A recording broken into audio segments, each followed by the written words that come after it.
श्रीमद् भागवत क्या कराती हैं? कृष्ण से संबंध कराती हैं। ठाकुर जी कोई अपने लगने लगते हैं, ठाकुर जी से एक नाता लगने लगता है।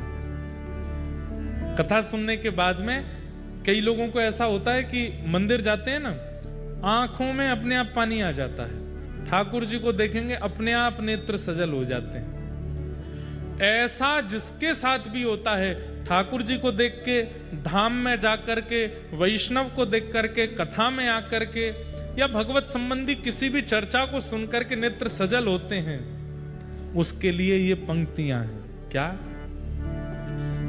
कई जन्मों से बुला रहे हो, कोई तो नाता जरूर होगा, नजरों से नजरें मिला न पाऊं, मेरी नजर का कसूर हो। मीराबाई पूर्व जन्म में माधवी नाम की गोपी हैं।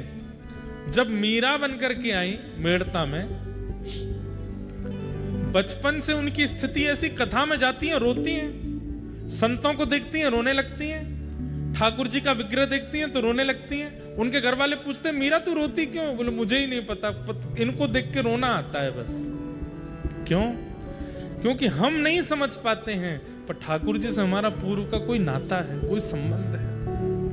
हम या तो पूर्व जन्म में ठाकुर जी के बहुत अति सामीप्यवर्ती कुछ रहे हैं, ठाकुर जी के सखा रहे होंगे, ठाकुर जी की कोई गोपी रहे होंगे, और नहीं तो गैया रहे होंगे, ठाकुर जी के आसपास घूमने वाली कोई चैंटी रहे होंगे, ठाकुर जी को देखा होगा।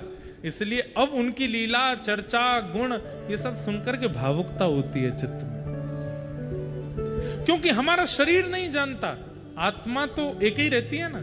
वही चैंटी के अंदर थी, वही गैया के अंदर थी, वही ग्वाल बालों के अंदर थी, और वही आज शरीर के अंदर है। आत्मा थोड़ी बदलती है। उसको पता है कि मेरा इनसे संबंध है। तुम ही तो मेरे माता पिता, तुम ही तो मेरे बंधु सखा हो।